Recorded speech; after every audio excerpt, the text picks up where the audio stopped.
what municipal laws, fines could be owing if a house is extended over a drain?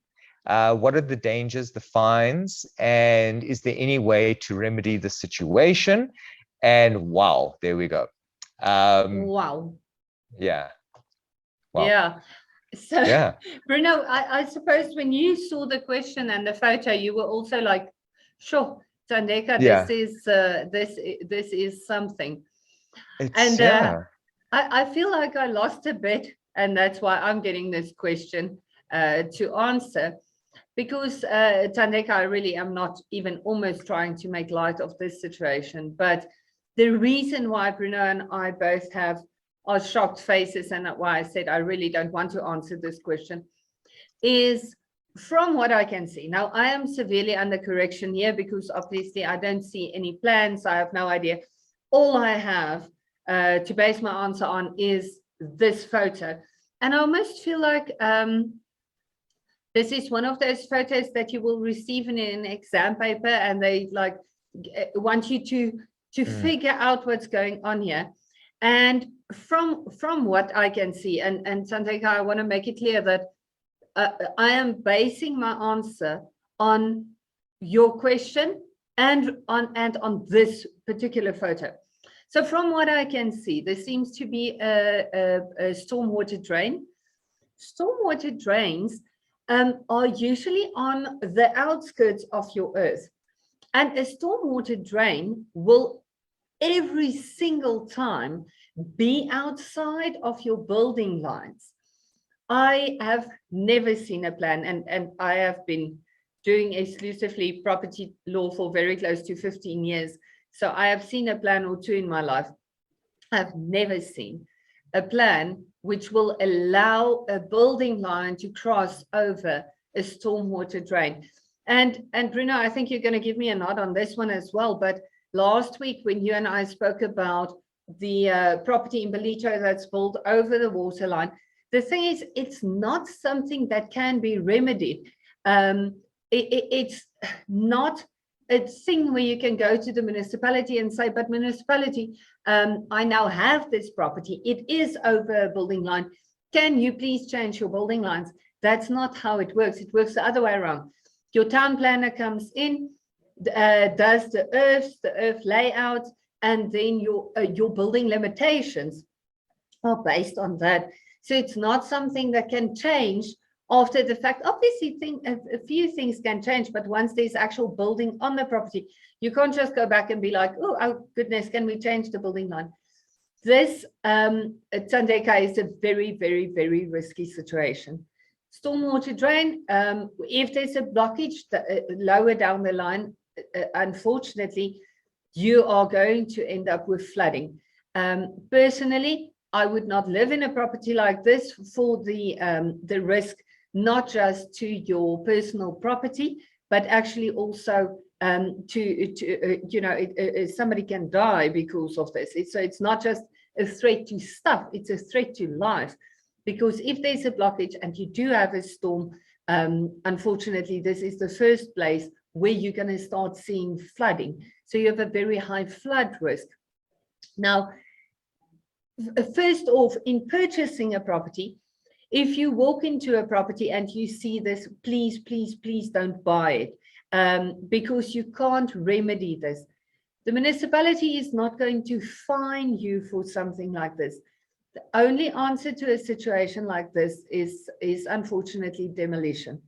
So if you purchase the property after viewing a property, unfortunately, you're not going to have any recourse against the seller, because the conversation on buying a property foots to it, and then we have latent and patent defects, unless this was in some way amazingly concealed by the seller, which I must say it would be a massive mission to conceal it, because to even cover this by a carpet, you will feel it when you walk over it. So you won't be able to go to the seller and say, but you didn't disclose this to me. This is a very obvious thing. If there was different flooring over it, that would change the game, but it doesn't look like it, because I can see there hasn't been tiling over that specific spot. So what we're seeing here is a contravention of municipal bylaws, a very serious one. And the only solution to this is demolition. If you purchase the property with this situation happening, unfortunately, you're not going to have any recourse against the seller. And like I said, I wouldn't advise that you remain living in this property because of the risks it will pose to lives, your own and also the family members and the other people that are living with you. Sadly, you won't be able to sell the property like this without potentially exposing yourself to a claim from a potential purchaser. So, Bruno, I thought about this in every which direction I can, but I can't see any solution to a problem like this. The only option would be to demolish. And my first option would actually be, I'm backtracking, would be to go to the municipality and ask for and obtain the plans of this property. See how far you've exceeded the building lines. And if there's a possibility of demolishing only this section of the house, it does luckily, it does have a bit of a kitchen vibe, but it could also be a washroom. And if it's only a washroom, I can sort of see how this happened. So I would expect a kitchen a bit more to the left side of the image, a kitchen that might still be within the building lines, a bit of a tight squeeze there, because this looks like, what would that be, about a 50 centimeter, 50, 60 centimeter basin sort of situation. And so it's a tight squeeze, even that if the kitchen is sitting to the left, if the kitchen is sitting more towards my side, it could still be off. So what I'm saying is, obtain your building plans, see how far this portion of the property is exceeding the building lines. There is a chance that if they're still building towards the right side of the image, that you could be encroaching on another person's property, because I would expect the boundary line to be to the right of this. If it's to the left, that raises a whole new set of questions, but be it as it may, obtain the plan, see how far and how bad the situation is, how far you are over the building lines. If you are encroaching on any other person's property, I would suggest you get somebody in to do this demolition as quickly as possible. Otherwise, the risks that you have to yourself is very, very, very, very serious in this situation. Don't stress about the fine. It's unfortunately a much bigger problem. Bruno, am I missing something? The more I started to think on which side your building lines would be, whether it's to the left or the right of the image, or back, the front or back, yeah, it's a very unfortunate situation. Is there something you see that I might be missing here? No, look, so I totally agree with you. Up until this point, it would be speculative. We would not we, because we don't town planners and guys dealing specifically with construction, or you're submitting building plans. They would need to have a look at this and just try to figure out what went wrong and what the path of least damage would be. Let's put it like that. It's pretty much certain, it's certain that this shouldn't have taken place. So, I mean, that's a given. I cannot fathom that for some reason this is a stormwater drain that's no longer functioning, or that's been blocked off for some reason or another, because it just doesn't seem right that then it would be like, oh, great, well, we can build over it.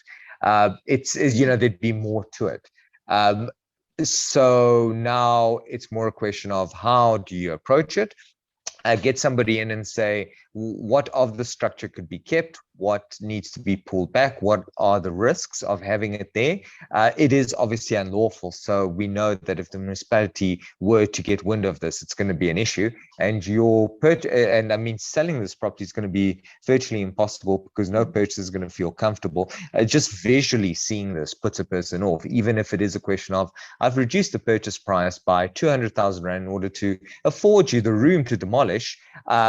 I don't even think that's going to be enough, because it's a tough conversation to have. But that being said, you do what what you need to do. But yeah, I would probably call a professional in and start working around this and figuring out what least resistance I can face in demolishing, and still retaining some portion of whatever structure has been put there.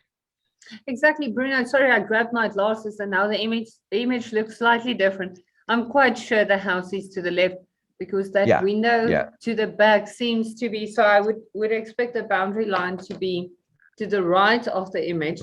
And then I can actually see what happened. I think somebody had the house and the kitchen here to the left. They thought, let's build a little washroom. They installed the basin, and then somebody said, but let's put a roof on it. It's going to be amazing. There's no harm in that. It's not going to rain on me when I do the dishes. And I actually think that might have been what happened, but it's only after I pulled my glasses out. But I think the more I look at the image, I think that is exactly what happened here. Absolutely. But like I said, path of least resistance. If you can stay out of issues with building plans, for example, and that's it. It's not part of the scope of the work that we do. But I mean, I don't know if there's, for example, a restriction on having a roof over a stormwater drain, but as long as there's no wall. So it also depends how it's constructed. So no one's saying that you can't walk over it. It's just building walls around it is probably not going to be allowed. Yeah. But I mean, having a roof over a washroom, would that be okay? What should the washroom? Can you actually build a washroom and put a basin there? Yeah. I don't know. I suppose leave that up to a professional. Yeah. Yeah. Brilliant. Well, that was something. And I'm so proud that I had an image to share.